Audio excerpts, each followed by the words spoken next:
Então, irmãos, o tema dessa mensagem, estou aqui já inaugurando a toalhinha que eu ganhei de vocês, amém, Senhor?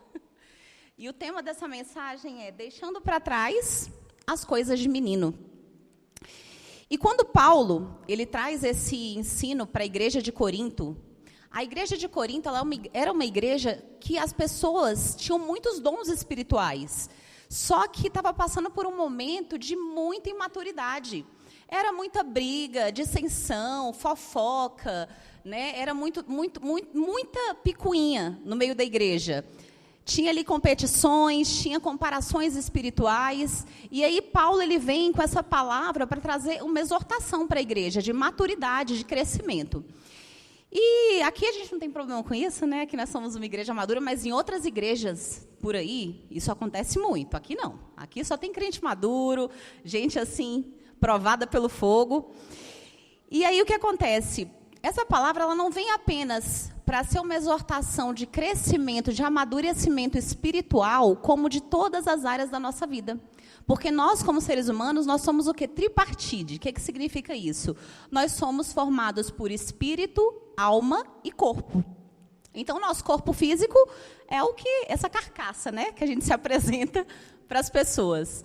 O nosso espírito, ele é a parte do nosso corpo que se conecta com Deus.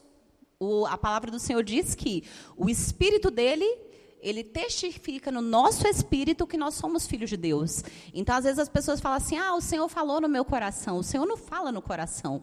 Muito pelo contrário, né? A Bíblia fala que o coração do homem é enganoso, né? O Senhor fala com o nosso espírito. É o nosso espírito que está em comunhão, em conexão com Deus. E a terceira parte é a nossa alma. A alma é onde está o quê? As nossas emoções, os nossos sentimentos, o nosso intelecto também faz parte da nossa alma. E essas três partes, irmãos, do nosso corpo precisam de amadurecimento. A gente precisa sujeitar o Espírito Santo de Deus e fazer crescer, desenvolver, fazer essas três áreas deixar de ser menino. E aí eu quero compartilhar com vocês o significado original da palavra menino.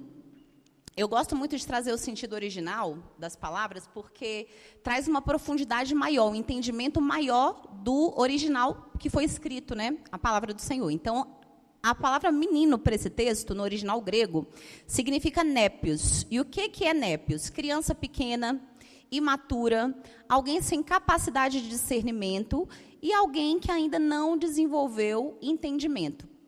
Então, quando Paulo ele fala, quando eu era menino, eu falava como menino, pensava como menino, sentia como menino. Ele já traz aqui três características. O pensar, o falar e o sentir é como menino. E agora a gente trazendo um pouquinho para as características de menino, que é o quê? Considerando aqui uma criança muito pequena ainda, né? Que a gente pode comparar com as fases do nosso desenvolvimento humano, né? Que são quais as fases? A gente tem a primeira infância, que é um bebê muito novinho, que ainda depende de tudo. Depois vem ali uma criança mais crescidinha, a adolescência, a fase adulta e a velhice. Então, como que é menino? Todo mundo aqui, a grande maioria já teve filho, né? Então, a gente já passou muito por questão de birra de menino, né? E como que o menino é? Menino, quando quer uma coisa, quando ele é corrigido, quando ele é contrariado, ele faz birra, se joga no chão. Aqui eu tive um menino que, pensa no menininho, quem conheceu o Davi aqui pequenininho? Gael perde feio pro Davi, viu, Núbia? Gaelzinho perde feio. Davizinho era o seguinte, a gente saiu para o mercado com o Davizinho, eu digo que tudo que eu falava do filho dos outros, eu paguei a língua. Sabe quando você vê os meninos dando birra, se fosse meu filho?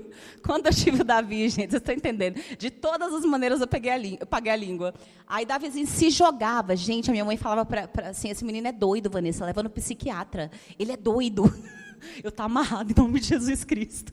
Aí o Davizinho se jogava no chão e batia a cabeça. Não era só se jogar, gente. Ele se jogava no chão e ficava assim, ó, batendo a cabeça no chão. Ele dava birra com uns 9 meses, 1 ano, batia a cabecinha no berço, meu bichinho. Mas Deus te abençoe, né, meu filho? Agora está aí, prega para os adolescentes, né, meu filho? Uma bênção. Melhor ter dado trabalho pequeno do que agora, né, gente, na adolescência. Glória a Deus. Tudo que ele tinha que dar trabalho deu quando era pequeno. Agora é uma bênção para a glória de Deus.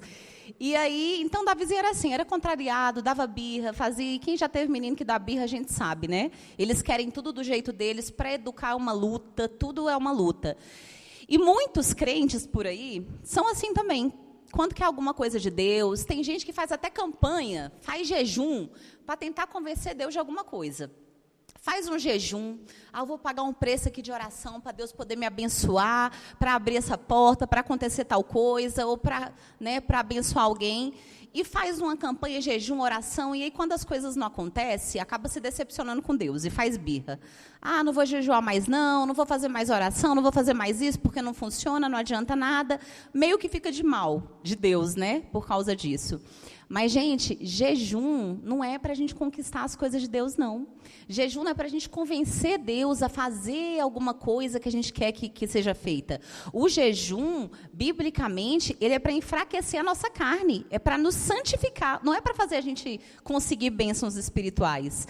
Então, a gente precisa deixar de ser menino e amadurecer nesse sentido, né? De entender que muitas coisas não vão ser do nosso jeito.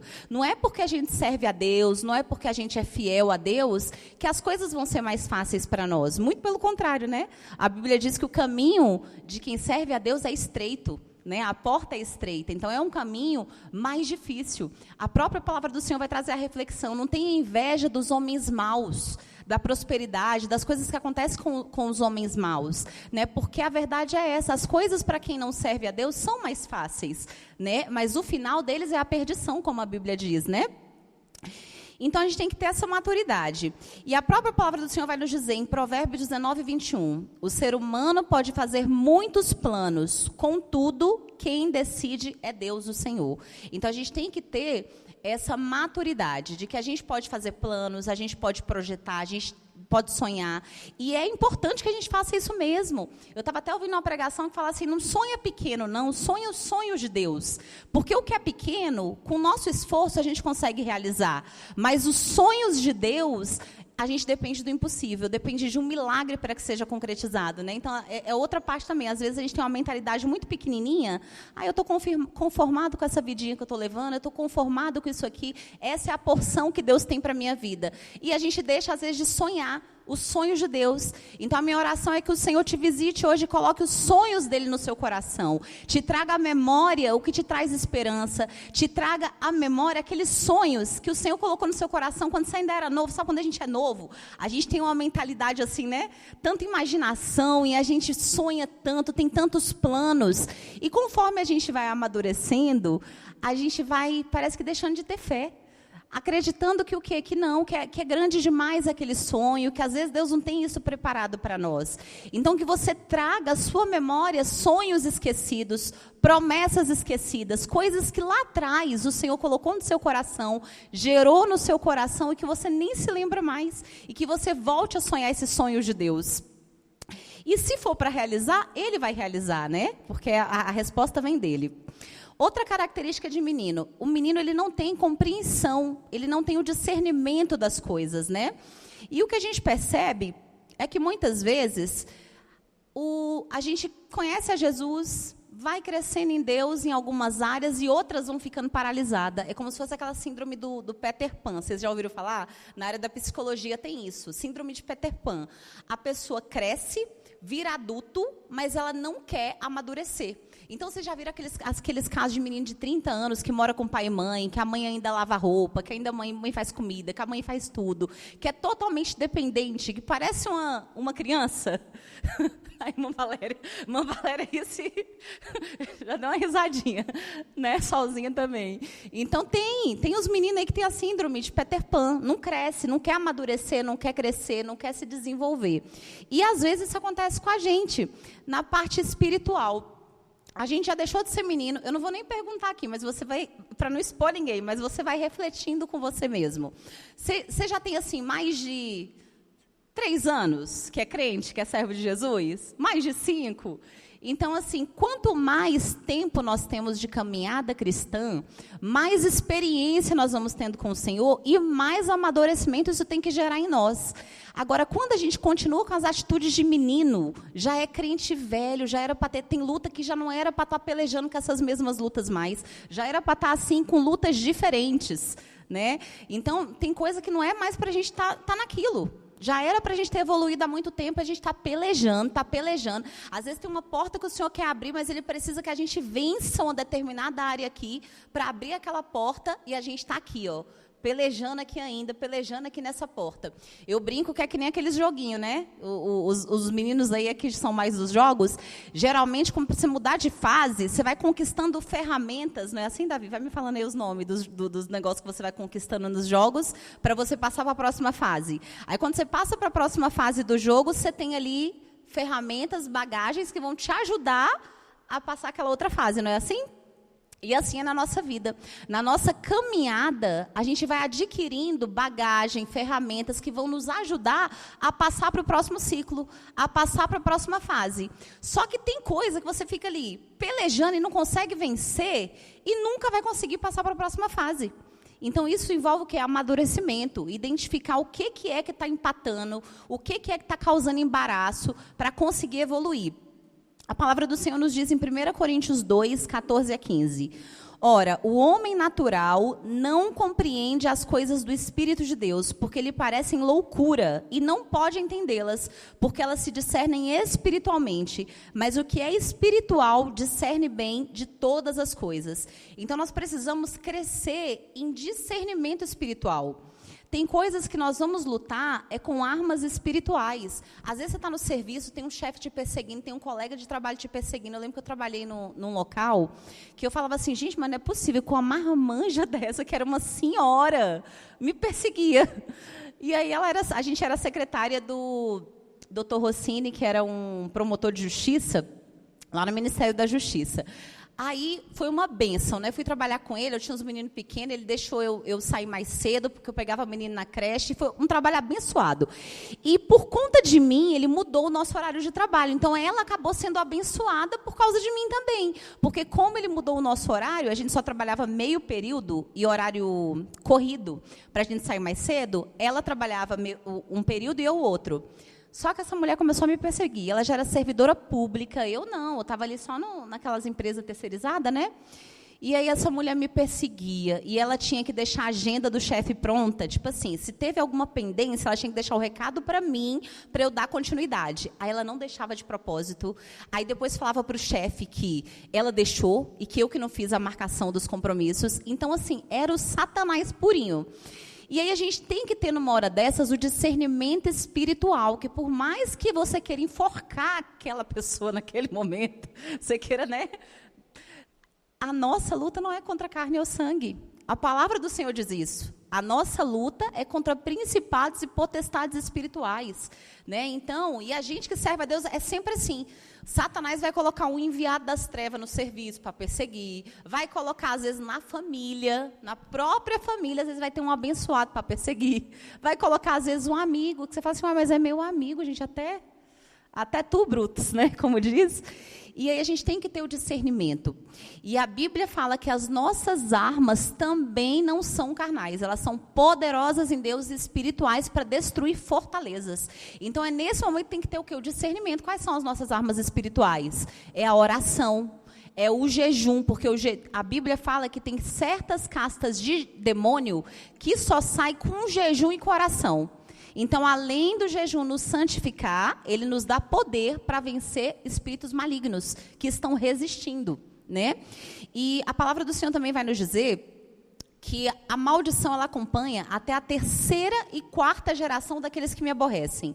Então, às vezes, tem situações que a gente vive, ou que os nossos filhos vivem, que foram legalidades abertas pelos nossos pais, pelos nossos avós, e chega um momento, quando chega em nós, que nós temos que dar um basta, que nós temos que nos levantar, a partir de agora, a bênção vai acompanhar até 1000 gerações, porque é o que a palavra do Senhor diz, que a maldição acompanha até a 4ª geração, mas que a bênção do Senhor acompanha até 1000 gerações, né? Então, é o quê? A bênção do Senhor é muito maior do que qualquer maldição familiar, do que qualquer maldição que possa nos ocorrer. Próxima característica, menino não entende limites. Menino, ele não sabe que o limite, que a disciplina é para corrigir, é para causar um bem, é para trazer proteção. E a gente precisa ter esse entendimento, que os limites que o Senhor nos dá, que a correção que muitas vezes o Senhor nos dá, ele vai trazer proteção e segurança para as nossas vidas. A Bíblia diz assim, que o pai, ele corrige o filho a quem ama. E nós precisamos ter um coração que ama a correção, que ama o ensino. A Bíblia fala assim, corrige o sábio e ele se tornará ainda mais sábio. A Bíblia fala, exortai-vos uns aos outros em amor. A Bíblia fala que nós precisamos vencer tudo aquilo que nos embaraça, que nos atrapalha de caminhar a nossa corrida da fé, né?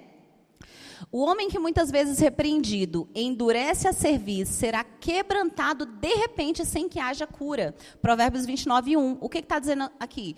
Que se a pessoa é muitas vezes corrigida e ela fica com o coração endurecido, vai chegar um momento que ela vai se dar mal, que ela vai ser quebrantada sem que haja conserto. O que é isso? As consequências. Então, se a gente não se deixa ser corrigido, tratado, trabalhado, vai ter um momento que a gente vai colher as consequências disso. Próxima característica. Menino não tem maturidade emocional. Ele chora por qualquer coisa, ele se ofende por qualquer coisa, ele se chateia por qualquer coisa. Então, existem pessoas que têm uma dificuldade muito grande de liberar perdão. E já tem uma parte da medicina que já, inclusive, comprovou que quando você tem dificuldade de perdoar, quando você é de guardar muita mágoa, de ficar remoendo, isso pode contribuir para aparecer um câncer na vida da pessoa. Então, de tão sério que é essa questão das emoções da gente, né? Então, tem gente que é sensível demais, qualquer coisinha está chateada, qualquer coisinha já vira um problema, vira uma crise. Você tem que pisar em ovos para conversar com a pessoa, porque tudo chateia a pessoa, né? E aí a Bíblia fala bem assim, em 3 João 1:1, tem um momento que o apóstolo João escreve para Gaio, que era um amigo querido dele que estava fazendo a obra também, e ele fala assim, meu amado, eu desejo que tudo te vá bem em todas as coisas e que você tenha saúde, assim como vai bem a tua alma. Então, o que ele está querendo dizer? A tua alma está bem, as suas emoções estão ok, estão curadas, você está saudável. Eu desejo que o seu corpo, que o seu físico também esteja assim, que todas as outras áreas estejam assim também. Então, assim somos nós. Nós precisamos ter inteligência emocional para lidar com as nossas emoções. E esse termo ficou muito conhecido de uns anos para cá, já tem bastante tempo, através de um psicólogo, que ele escreveu um livro, Inteligência Emocional, é o Daniel Goleman. E vocês já devem ter ouvido falar, né? Ele é bem, bem famosinho, quando o Davi ainda estava nas crises dele de chilique, pequenininho. A psicóloga da escola me indicou esse livro, inclusive, né? Para a gente já começar a trabalhar nele, essa questão da inteligência emocional. E já foi considerado que a inteligência emocional ela é mais importante até do que a nossa inteligência intelectual, o QI. E esse autor ele diz que as pessoas elas têm mais chance de ter sucesso no trabalho, nos relacionamentos interpessoais, quando ela tem inteligência emocional, mais do que a inteligência intelectual. Justamente por isso, porque a inteligência emocional é a capacidade de você reconhecer, entender e saber gerenciar não só as suas próprias emoções, como também as emoções de quem você está se relacionando. E todos nós somos seres relacionais. A nossa vida é feita de relacionamento. Então, a gente foi feito para viver em sociedade. Ninguém anda sozinho, né? Então, você vai ter que aprender a lidar com as pessoas para ter saúde emocional, né? No trabalho, em casa, na família, com o marido, em todas as áreas. E ele cita alguns pilares da inteligência emocional. O primeiro pilar que ele cita é o autoconhecimento. Ele fala assim, que é importante você conhecer as próprias emoções para depois você saber gerenciar essas emoções. E ele fala para você dar nome a essas emoções. Eu até achei aqui um texto bíblico que ele fala exatamente assim, né? Salmos 42:5. Por que está batida, ó minha alma? Por que te perturbas dentro de mim? Então, nesse momento aqui, o salmista, ele está perguntando para a alma dele. Ele reconheceu que tinha uma tristeza, que a alma dele estava batida. Ele fala, por quê? Por que você está abatido, minha alma? Por que você está se perturbando? Então, tem momentos que nós precisamos olhar para dentro de nós e perguntar, por que você está abatida? Por que você está se perturbando? Por que você está agitada? Por que você está ansiosa? Por que você está triste, minha alma? Por que você está preocupada? Por que você está assim, sem fé? E a gente tem que analisar a raiz disso, porque às vezes esse sentimento está escondendo alguma outra coisa, né? Então, às vezes você está com medo de... A gente tem uma necessidade muito grande, e é por isso que a gente tem que ir para os pés da cruz, porque o ser humano ele tem uma necessidade muito grande de se sentir aceito, de se sentir amado, de se sentir aprovado. Amado, aceito e aprovado. E às vezes a nossa história de vida, ou pela forma que a gente foi tratado pela mãe, pelos pais quando criança, isso vai gerando uma série de inseguranças no nosso coração, uma série de traumas. E aí, às vezes, quando você chega na fase adulta, você se sente rejeitado. Às vezes, uma pessoa não está nem te rejeitando, mas você está vendo coisa onde não existe. Por quê? Os traumas que você vivenciou na infância, quando você vira adulto, se você não tratar isso, isso vai fazer você ir para aquela situação. Estava conversando com a psicóloga, ela falou assim, Vanessa, eu achei tremendo isso que ela falou. Ela falou assim, olha, o nosso cérebro, ele não tem a diferenciação se você não explicar para ele de coisas que você já venceu no passado e de coisas que você enfrenta hoje. Então, por exemplo, eu tive uma situação, quando eu era pequenininha, eu tive uma madrasta terrível, essas assim de filme mesmo, sabe? E aí, uma vez eu fui para casa da minha madrasta, muito piolenta, fui para casa do meu pai. A minha madrasta, eu tinha um cabelo assim, cacheadão desse jeito, né? Grande, assim. A madrasta me levou no salão, gente. Torou meu cabelo. Me deixou assim, igual o Joãozinho, cabelo de homem, igual não pedi autorização para minha mãe, me devolveu para casa desse jeito, com 7 anos de idade. E eu lembro que eu estudava na Fundação Bradesco, lá você não podia ir sem a blusa do uniforme. Então, se eu queria ir de blusa de frio, eu tinha que colocar blusa de frio, que não era do uniforme, por debaixo da camiseta e a camiseta por cima. E eu lembro como se fosse hoje, que eu comecei a ir com um moletom, que tinha capuz, debaixo, mó calor, para tampar a minha cabeça, para esconder o meu cabelo. Né? E eu fiquei me sentindo feia, fiquei me sentindo horrorosa naquele período, e para mim foi um trauma muito grande. E eu achei que minha mãe não me defendeu, porque eu pensei, não, minha mãe tinha que ter ido lá, tinha que ter dado uma pisa naquela mulher. Como é que essa mulher cortou meu cabelo? Não pediu autorização para minha mãe. Aí minha mãe só conversou com meu pai na época, falou assim, não, ela não podia ter feito isso. Para mim foi pouco. Alguém tinha que ter lutado por mim, tinha que ter me defendido, tinha que ter... E eu fui gerando, por essa questão de ausências da minha mãe, essa questão de querer eu mesma me defender. Eu mesma querer fazer tudo, porque eu não tive a presença de um pai, que foi assim, meu pai com 11 anos, ele morreu, mas já era separado da minha mãe. Então, meu pai deixava a madrasta fazer o que queria, a minha mãe também, então eu não tive essa defesa, essa, né, proteção. E aí acabou que isso gerou o quê? Quando eu casei, eu queria ser o homem da casa. Né? Até hoje, se deixar, eu ainda sou. Até hoje, se deixar só não, né, amor? Amor já botou o limite faz tempo. Um dia ele deu um grito lá em casa, falou, Vanessa, tu se coloca no seu lugar, que o homem dessa casa aqui sou eu. Há muitos anos, ele vai fazer 23 anos de casado, para a glória de Deus, agora em maio. E aí, o que acontece? Isso foi gerando coisas em mim. Essa questão de ter dificuldade de ser cuidada, ter dificuldade de ser orientada, ter dificuldade de entender que o meu marido, ele vai fazer um bem para mim, ele não é meu inimigo, ele não está, né? Então, isso, no início do meu casamento, foi uma luta muito grande para eu conseguir, né, ajustar, alinhar as coisas. Então, a gente tem que ter o entendimento, isso tudo faz parte da inteligência emocional, de olhar as emoções, dar nome para elas e reconhecer, analisar a raiz. Porque, às vezes, um sentimento está escondendo uma coisa muito mais profunda lá atrás. Que a gente precisa voltar lá na raiz e trabalhar isso, né? Então, primeiro é o autoconhecimento, né? O primeiro pilar da inteligência emocional, que é conhecer as emoções, dar nome para essas emoções, tentar entender a raiz dessas emoções. O segundo pilar é controlar essas emoções, porque você não tem como controlar o que você não conhece. Então, uma vez já tendo o discernimento de qual é essa emoção, aí você vai poder ter o controle.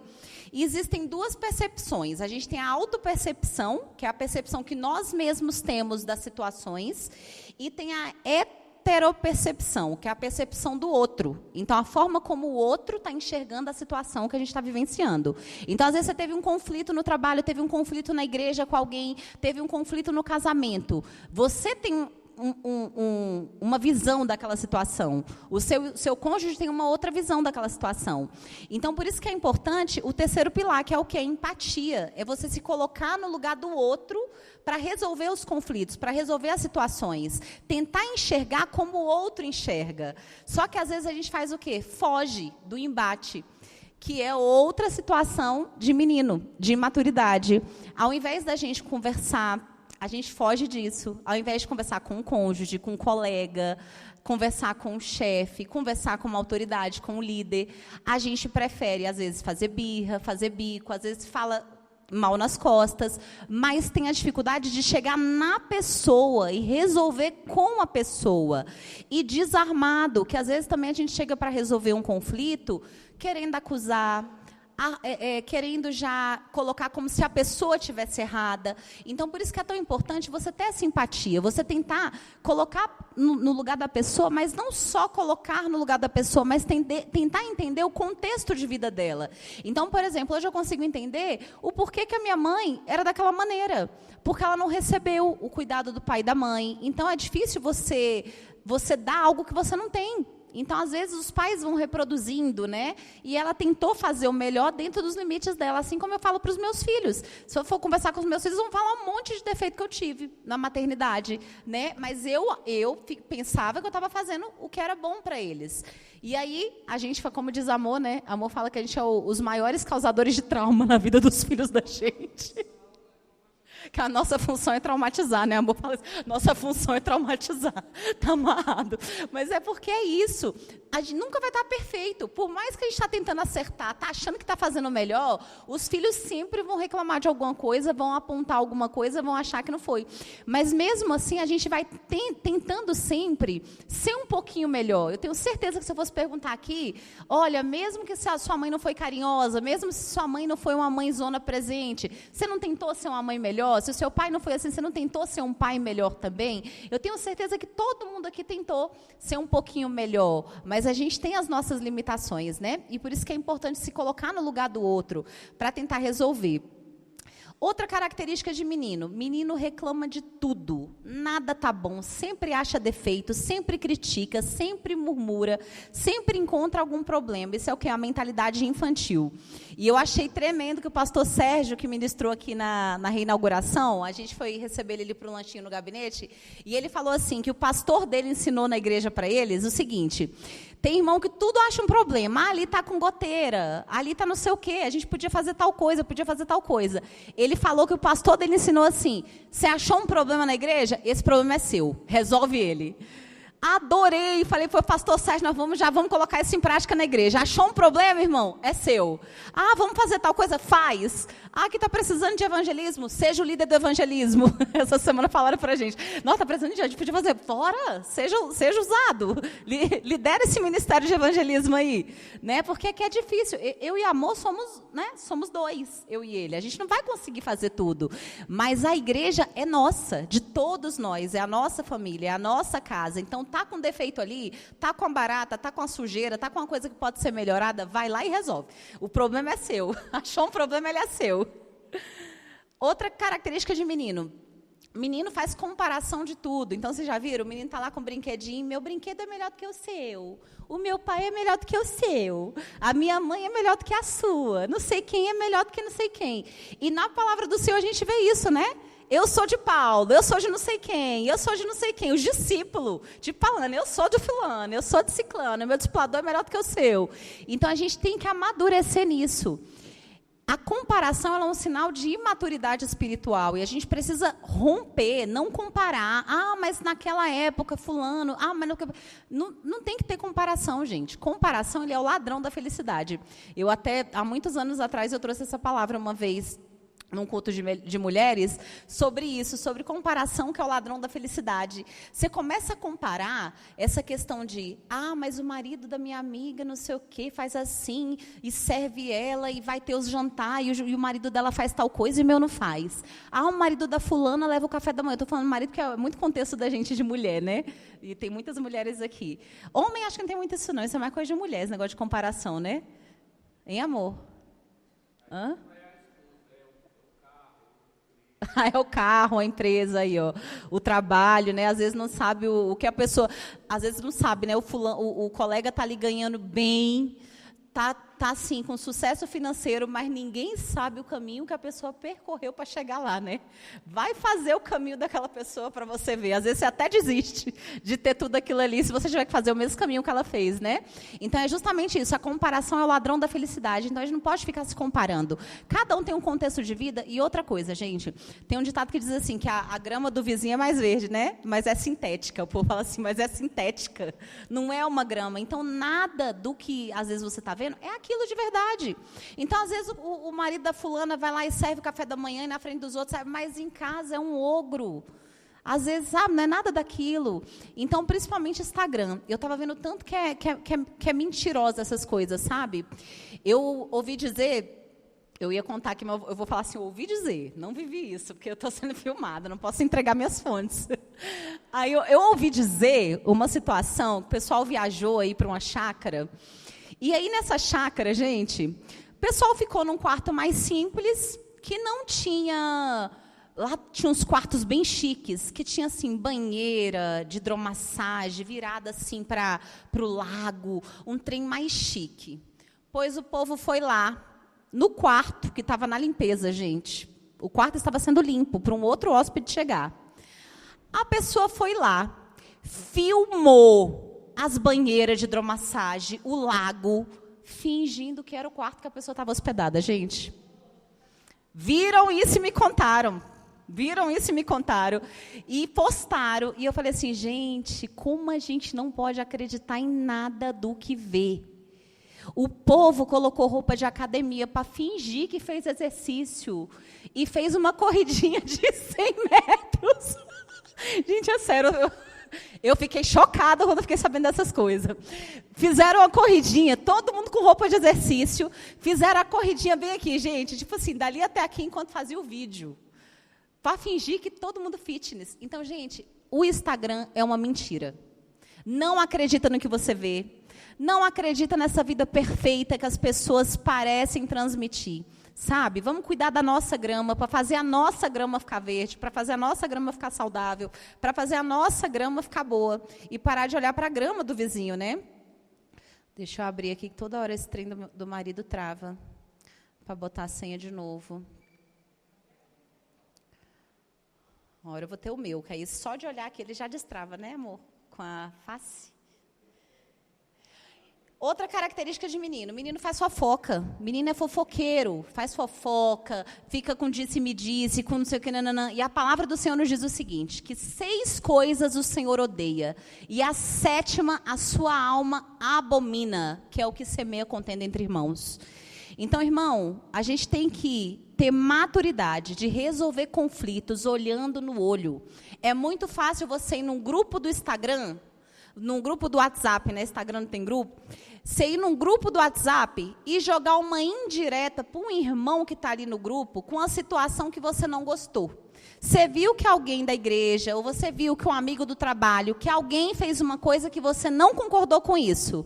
Aí você vai lá no grupo e joga uma indireta que você sabe no fundo do teu coração que você está jogando indireta para aquela pessoa.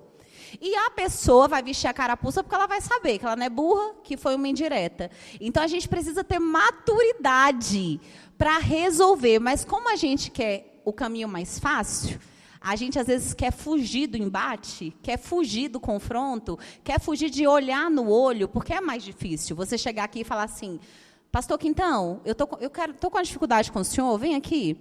É o seguinte, pastor Quintão, eu não gostei de tal e tal coisa que o senhor fez, eu não achei agradável isso, eu não achei legal, eu queria que a Bíblia fale que se você tiver alguma coisa contra o seu irmão, que é para você ir até ele e resolver o seu problema com ele. Então, eu quero resolver isso aqui com o senhor, porque eu não gostei, isso aqui está causando uma mágoa no meu coração. Mas não, ao invés de fazer isso, ou eu vou no grupo da igreja, como se fosse um conselho para toda a igreja. Irmãos, a gente tem que ter maturidade, não vamos fazer tal coisa, não. E eu estou jogando indireta para ele, lá no grupo. Porque eu não quero chegar na pessoa e resolver. E isso vale para todas as áreas da nossa vida, em que a gente tem conflitos que precisa de resolver. A gente tem que deixar de ser menino, chegar na pessoa, conversar e resolver. E assim também com o marido. Em casa, às vezes, a gente tem problema no relacionamento, e eu confesso que eu sou assim, gente. Eu não gosto de discutir relacionamento. Eu detesto, porque parece que a gente faz brigar mais quando vai tentar resolver. Aí você estressa de vez, aí dá uma raiva. E tipo assim, gente, a gente é gente como vocês, eu não vou ficar aqui jamais subir no altar e eu tenho um temor, primeiro, muito grande, um compromisso com Deus de dizer a verdade, eu jamais vou aqui fingir ser uma coisa que eu não sou. E a verdade é essa, nós estamos tudo no mesmo barco. As mesmas lutas que vocês passam, às vezes é uma luta diferente, mas é a mesma coisa. Inclusive, um dia eu fui aconselhar uma irmã, quase que eu falei, não, no dia que você resolver, que você descobrir como é que você me ensina também, que nós estamos tudo no mesmo barco. Mas é isso. E aí, às vezes, a gente não quer discutir a relação, conversar, por quê? Porque envolve a tal da empatia. Você não quer se colocar no lugar do teu marido. Você não quer tentar enxergar como ele enxerga. Você quer fazer que ele entenda a sua vontade, que é empurrar a goela abaixo. Você quer fazer a pessoa, né, quase que falar assim, me aceite, é assim, eu que estou certa, você está errado. Né? Então, às vezes, a gente sempre está certa. Aí, pois é. Se os homens entendessem isso, era mais fácil, que a gente sempre está certa.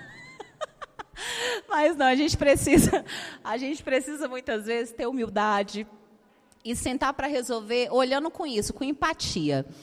E, amor, chega que está comendo os dedos, calma, amor. Te acalma, marido. E a gente precisa... Não, lá em casa quem é o certo é amor. É por isso que eu não quero conversar. Porque é difícil, né? Isso aí eu já ouvi dizer que tem uns cristinos, hein? Que estão tudo certo, né, tia Rosa? Tia Rosa, os cristinos. E para quem não sabe, o Quintão sou eu, viu, gente? Eu sou o Quintão. O amor pegou o meu sobrenome. Ele é cristino. Tia Rosa está ali, dos cristinos. E aí os cristinos são assim. Os cristinos, eles acham que estão certo. Eles têm, assim, uma autoestima, né, tia Rosa? Elevadíssima. Para dar uma esparecida. E aí o que acontece? A gente tem que aprender esse diálogo em casa também, com a amiga também, e colocar mesmo no lugar do outro para tentar resolver as questões e não ficar fugindo, tentar mesmo resolver, olhar com o olhar do outro, tentar compreender. Né? Eu fazia umas coisinhas, teve uma fase que eu estava com mais paciência para tentar resolver as coisas, aí eu fazia não sei nem se a amor lembra, aí eu escrevia no papel, né? Aí eu colocava, não, a gente conversou tal e tal coisa, eu me comprometi a fazer isso, isso e isso para melhorar, ele se comprometeu a fazer isso e isso, aí a gente assinava o papel. Né, amor? Advogada, é coisa de advogado. Isso aqui, assina aqui, ó. Quero provas. Mas é assim. E isso fica como memorial. Às vezes é importante você fazer isso, sabe? Conversar com a pessoa, anotar e depois retomar de tempos em tempos aquele compromisso que vocês fizeram, né? De estar resolvendo as coisas, de estar melhorando nisso. Isso também é amadurecimento, né? Questão de menino se vitimiza. Menino se vitimiza por tudo, ele não tem maturidade de se posicionar, né? De entender que às vezes você vai cair, vai se machucar, mas você vai levantar e vai se seguir. Faz parte da vida. Então, a gente tem que parar de ficar, né? Eu fico brincando, falando assim, parar de ser crente mimizento, né? Tudo se chateia, tudo não sei o quê. A gente tem que ser rápido em perdoar. Cometer uma ofensa, e é até uma questão, isso assim, eu digo que, como Deus já sabia que eu ia precisar perdoar muito a minha própria mãe, né, a minha própria mãe, então, eu não sou de guardar mágoa. Gente, é até engraçado. Eu sou zero mágoa. Essa semana, briguei com meu irmão. Ontem foi aniversário dele, inclusive. Deve ter uns 3 dias, que no grupo da família, joguei uma para ele lá, no grupo da família. Joguei uma indireta para ele no grupo da família. Tá vendo, gente? Tá vendo? Eu vou contar para vocês. Ele se posicionou numa situação que a gente está vivendo, minha avó está internada, né? E aí, toda vez que meu irmão vai se posicionar no grupo, ele se posiciona defendendo... Eu estou lembrando que o filho dele está aqui. Meu sobrinho. Conta nada para o seu pai, não, hein, titia? Então, toda vez que meu irmão se posiciona no grupo, ele ficava contra a minha mãe e defendendo um tio meu. Aí eu fiquei chateada com isso, e ao invés de resolver a situação com ele, né? Olho, no privado, igual eu estou ensinando, eu fui e fiz a mesma coisa com ele, porque eu queria que ele se sentisse na pele, ele ser exposto. Já que ele expôs a minha mãe no grupo, eu expus uma situação dele no grupo também. E aí ele foi no privado, quando ele viu, ficou doido. Aí foi no privado e falou, brigou comigo, não sei o quê, no privado, ficou indignado. Aí eu não respondi nada no dia. Deixei passar para acalmar, né, os ânimos. Aí, no outro dia, a amor até me deu uns conselhos. Amor, como é que eu respondo aqui, né, para me comunicar bem e tal. Tá vendo que tem gente que vai para o chat GPT, né? Aí tem gente que vai para o amor. Tem gente que coloca no chat GPT. Chat GPT, como eu dou uma resposta branda, carinhosa, não sei o quê, não sei o quê. Eu quero dizer tal e tal coisa. Aí o chat GPT vai lá e fala. Faz o texto completinho, né? Desse jeito. Aí a amor falou, não, Vanessinha, você fala assim, olha, eu estou errada, não sei o quê, mas eu fiz por causa disso, aí eu fiz isso. Irmão, me perdoa, eu estava errada, eu não deveria ter feito isso, mas eu fiz isso por causa disso, disso e disso, porque você expôs a minha mãe, ela pode estar errada o tanto que for, mas é a nossa mãe, a gente deve honrar ela, e você jamais poderia ficar contra ela, né, e expor ela no grupo. Então, por isso que eu quis expor você, porque você fica expondo ela, e ela é a nossa mãe, a gente tem que honrar ela, mas me perdoa, eu estou errada, tal. A gente passou 3 dias, aí fez o aniversário dele, e não mandou o convite para mim, ele mandou para amor. Conto com a presença de vocês, e mandou para amor, né? Eu fui com a maior cara de pau. Vocês acham, gente? Zero mágoa. Ontem eu estava lá, postei foto, postei vídeo, abracei, beijei, que Deus te abençoe, irmão, eu te amo. Pronto, acabou a vida. E, gente, é tão bom ser assim, sabe por quê? A gente não vai adoecer por causa disso. O coração da gente não fica ali, ó. Eu esqueço mesmo. Aí teve uma pessoa que falou assim para mim um dia, ela queria resolver um problema comigo, aí falou assim, uma pessoa da família, não, porque naquele ano de 2000, e não sei, coisa que eu nem lembro mais. E a pessoa foi citando os anos, gente. Não, naquela situação em tal ano, mas naquela outra situação em tal ano. E naquela eu falei, meu Deus, mas a pessoa está guardando esse tanto de coisa há tanto tempo. Gente, isso faz mal para a gente, faz mal. A gente tem que resolver, tem que colocar para fora, tem que liberar perdão, tem que ser rápido em resolver as questões. Menino quer ser o centro das atenções, né, gente? Ele quer ser o foco, ele quer ser o centro. E o evangelho não é sobre nós, ele é sobre Cristo. A gente tem que se esconder atrás da cruz de Cristo. Eu vou dar uma corrida aqui, porque o tempo está correndo. Menino, ele é facilmente influenciado, muda de opinião facilmente. Uma hora está aqui com um pensamento firme numa coisa, outra hora ouviu o outro ali. E é tanto que a Bíblia fala isso, né? Que a gente não seja como um menino inconstante, levado por todo o vento de doutrina. Então, tem gente que é assim, né? Escutou um ensino aqui na igreja, escutou um outro ensino ali diferente, já muda o posicionamento. Então, a gente tem que ter a mente firmada em Deus, ter a maturidade de compreender o que está sendo ensinado. E se você ouvir uma palavra, às vezes no YouTube, né? Eu gosto de ouvir muita palavra no YouTube. Você escutou alguma coisa, você está em dúvida se aquilo é de Deus mesmo, vai para a palavra. A palavra diz que os crentes bereanos, eles faziam isso, né? Eles conferiam se estava mesmo ali nos escritos, se estava ali na palavra. Então, a gente tem que aprender isso. Eu vou falando aqui, ó, os textos, anota, confere, vai lendo depois, entendeu? A gente tem que ser assim. Menino, ele repete sempre os mesmos erros, ele não aprende com os erros. E a gente precisa evoluir. A gente tem que errar erros diferentes, mas não os mesmos erros. A gente tem que evoluir e mudar. Menino perde muito tempo. E a Bíblia fala assim, portanto, vede prudentemente como andais, remindo o tempo, porque os dias são maus. Efésios 5, de 15 a 16. Então, nós precisamos ter qualidade no nosso tempo, observar o que a gente faz com o nosso tempo e não perder tempo. Até tem uma música que fala, não temos mais tempo a perder, né, com ressentimento. Então, a gente não tem tempo. Vocês podem perceber o tanto que o tempo está acelerado. Os dias eles estão passando cada vez mais rápido. Um dia desses, a gente estava aqui fazendo nosso culto de ação de graças, nós já estamos em março. Quase que já estamos entrando agora na segunda quinzena de março. Então, o tempo está acelerado. A gente não tem mais tempo para perder. A gente tem que amadurecer, tem que evoluir, tem que aprender com os nossos erros, passar a errar erros novos. Por quê? Errar erros novos? Porque significa que você evoluiu, que você mudou de fase. E a gente vai errar porque a gente é falho. E precisa, faz parte da vida humana, a gente errar, aprender e crescer e evoluir, né? Então, conselhos para que a gente vá bem, né? Guarda o seu coração, a palavra do Senhor nos diz, guarda o seu coração, porque dele procede as fontes da vida. Guarda a sua língua, porque a palavra diz que de toda a palavra torpe que a gente proferir, a gente vai dar conta dela no dia do juízo. Então, a gente vai prestar conta para Deus, de tudo o que a gente falar. Então, às vezes a gente fala uma coisa, esqueceu aquilo. mas aquela palavra ainda está ecoando no mundo espiritual. Eu lembro que, assim, toda vez que eu falava alguma palavra, assim, torpe com os meninos, às vezes na educação dos filhos, você fica nervoso, fala uma besteira ali, né? Ai, que menino burro, ai, que menino lerdo, ai, que não sei o quê, fala uma besteira. Gente, não adianta só pedir perdão.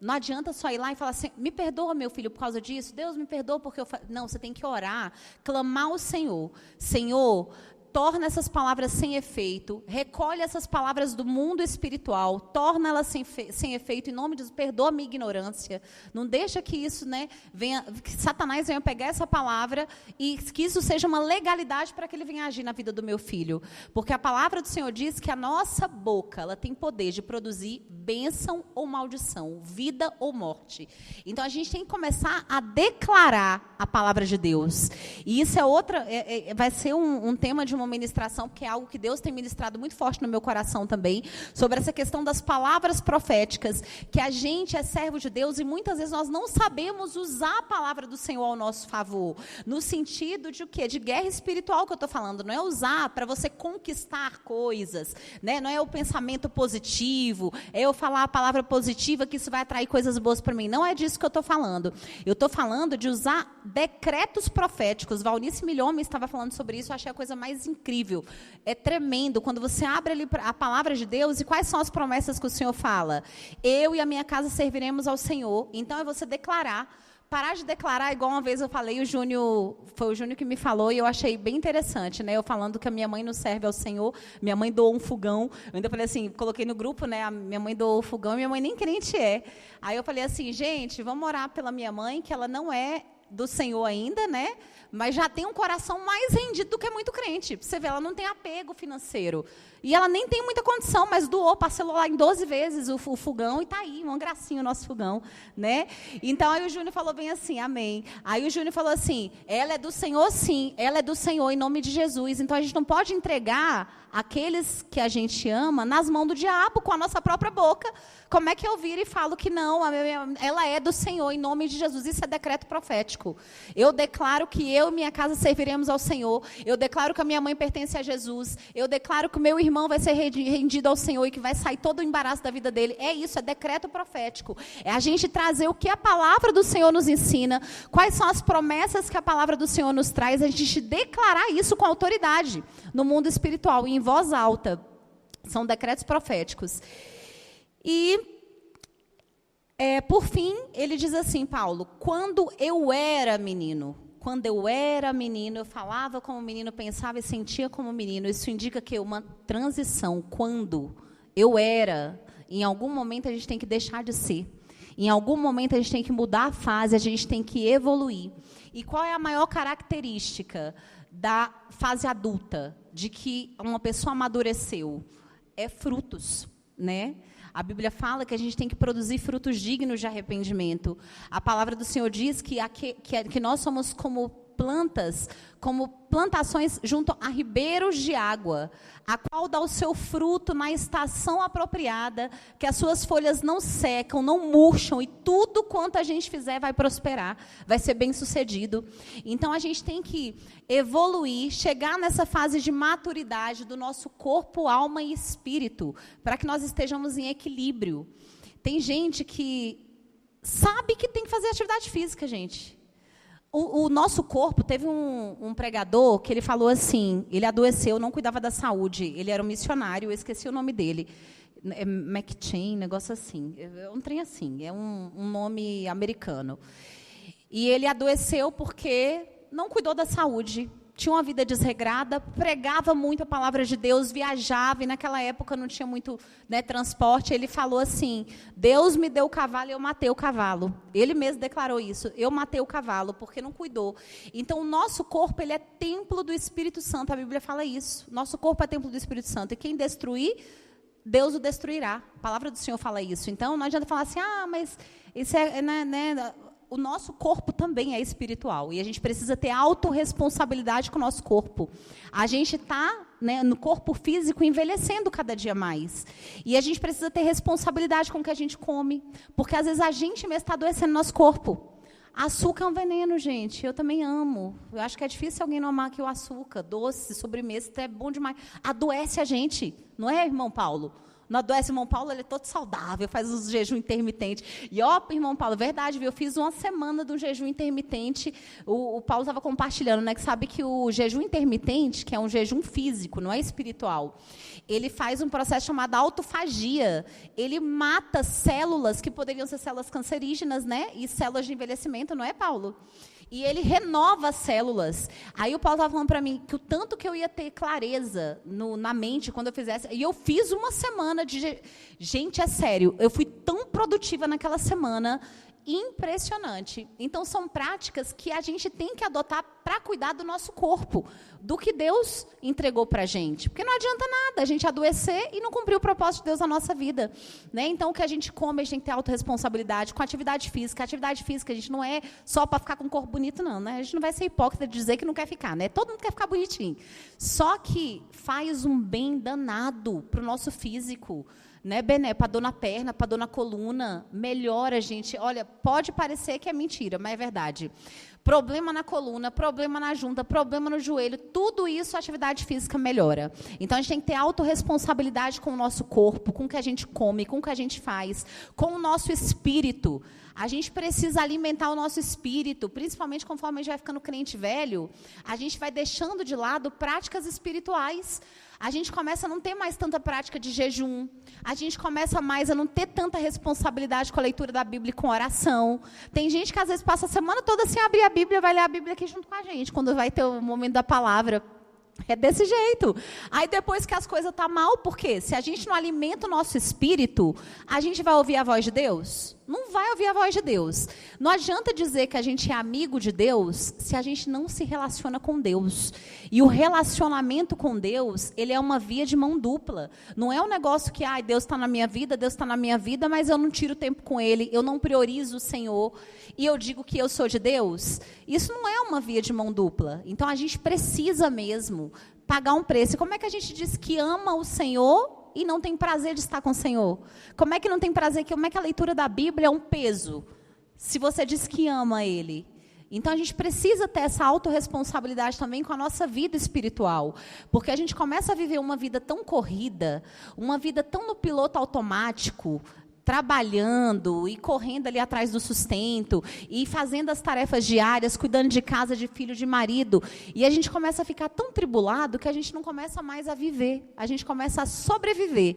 Então, quando vai ver, a segunda-feira já chegou no final de semana, já está na igreja de novo, e aquela semana passou tão corrida, que às vezes a gente não tem nem a consciência real, não está vivendo aquele dia, cada dia, né? Então, a gente precisa estar presente nos momentos, estar presente de verdade, ter consciência de cada momento que a gente está vivendo, viver com intensidade, viver com intencionalidade. Essa questão de intencionalidade é você passar por cada fase, por cada situação que você tem que fazer na sua vida com a consciência do que você está fazendo. Com a consciência do que você está fazendo no seu trabalho, na sua família, principalmente com criação de filhos. A gente precisa ser intencional, gente, porque o diabo ele não brinca em serviço. Enquanto a gente está, às vezes, displicente, quer ter sossego, bota o menino para ver TV, bota o menino no celular, no tablet, o diabo não brinca, o diabo não tem descanso. Então, às vezes, vai plantar uma semente ali numa coisa que ele viu e vai ser uma legalidade para ele. Às vezes, o tanto que a inocência das crianças está sendo roubada com esse negócio de internet. Porque tem acesso à pornografia, tem acesso a tanta porcaria, a tanta coisa. E se a gente não fiscaliza, se a gente é displicente, se a gente começa a não estar atento no que está acontecendo, a gente vai perder os nossos filhos. Então, que isso seja mesmo um alerta para nós. E aí eu fui falando vários assuntos, mas amém. Deus sabe o porquê que foi dito isso, né? Tem coisas que vai se perdendo, assim, a gente vai abrindo, né, algumas caixinhas, mas o Senhor sabe, certamente alguém precisava. Então, eu quero convidar você a ficar de pé, a fazer uma análise. Coloca a mão no seu coração, que o Espírito Santo possa trazer na sua mente, no seu coração, o que você tem se comportado como menino. Quais são as características do que a gente falou aqui, ou alguma coisa que talvez eu não falei aqui, mas que o Senhor já ministrou no seu coração, que você precisa amadurecer, mudar de fase? Quais são as situações que você já era para ter superado há muito tempo, já era para ter evoluído, já era para estar assim, em outra fase, em outra etapa da vida, e você continua cometendo os mesmos erros, pelejando com os mesmos problemas? Então, que o Espírito Santo venha falar no seu coração agora, que você venha se analisar, que você venha colocar um coração rendido diante do Senhor. A palavra do Senhor diz que o Senhor é aquele que sonda o nosso coração. Ele fala: vê se há em mim algum caminho mau e guia-me pelo caminho eterno.